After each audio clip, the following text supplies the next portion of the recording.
Alright, so if you're stripping your spur gear constantly in your Slash 4x4 and can't really figure out why, this video is going to be for you.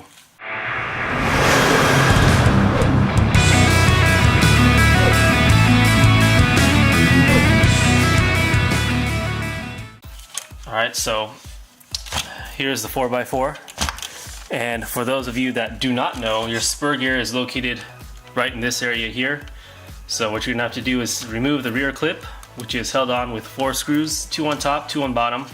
That slides straight out, and then after that you just have 1 screw right here, and that basically removes this top cover that covers up the spur gear and the pinion gear.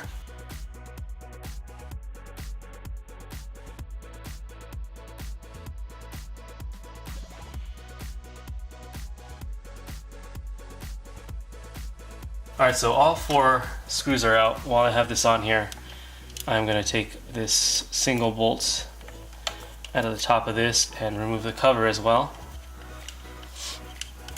Make it a little bit easier on myself while I have this thing level. Because once you remove that rear clip, those rear wheels come off with it. So, and after that, this rear clip will pull straight out. And there it is. So there's your entire rear clip. Okay, to take off this top cap, it helps to have a flathead screwdriver, and you basically insert it between the cover and the chassis. You might have to go on either side and work it out. There it is, and that is where the entire mechanism is. Alright, so you see this smaller gear here, this is what's called your pinion gear. This is a 13-tooth gear, and this black plastic larger gear is called your spur gear. And I'm actually going to loosen this motor just so I can pivot it out of the way. If you loosen that, that allows the motor to slide right up, and that'll let you pull this entire assembly straight out. And there it is, along with the drive shaft. This does come out apart. And while you have your drive shaft out, it's a good idea to shake this a little bit. As you can see, there's a little bit of build up in dirt and whatnot. Got a little bit of grass in there. Alright, let me give you a close-up on this part here. Let me zoom in. So I'm not sure you can make that out, but there's a whole lot of melted plastic on this bearing, and this bearing has a ton of play. I can really move it side to side by literally 1 or 2 millimeters. First things first, I can go ahead and remove this little gear for the drive shaft. That's just a single 2 millimeter Allen bolt.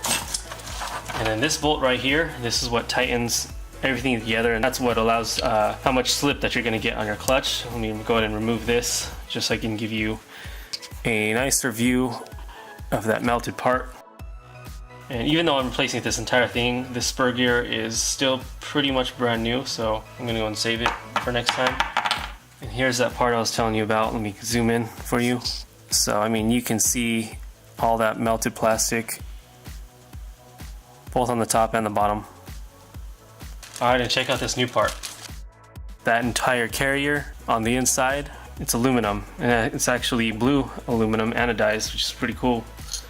Brand new bearing to go in there. It sits right in there, there's no play at all. And the rule of thumb is you basically want to tighten it all the way until that nut stops, and then once it stops, you want to back it out 1 full turn. I like to do half a turn, just because I like it a little bit tighter, while I don't need to do a full wheelie. So that's completely tight.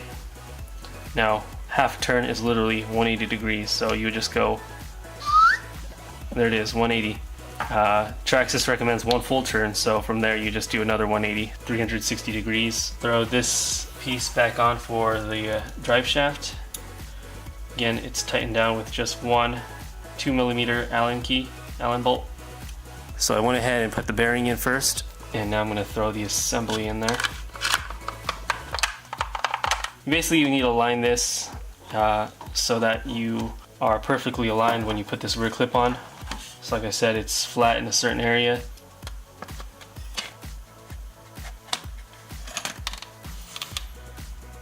Alright, once you get that locked in, go ahead and reinsert your screws.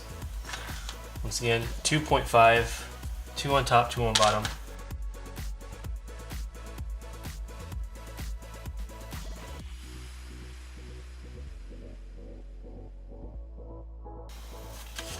Okay, I'm going to tighten the bottom two now.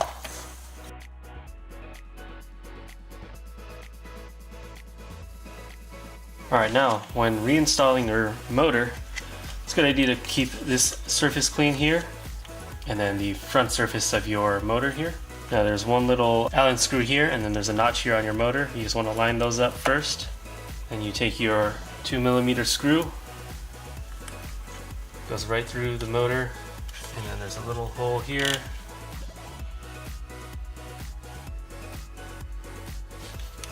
And then before you crank it all the way down, you need to do what's called set your gear mesh. So all you gotta do is take some little standard notebook paper, just like this. I typically like to just cut just a little strip, like so. That's all you need right there. Alright, so now what you want to do is you want to just lift your motor up, and then you want to stick this piece of paper right in between the spur gear and your pinion gear and close it. And that is your mesh perfectly set. You don't want to have too much pressure, just enough. And then once that's set, go ahead and tighten this one screw.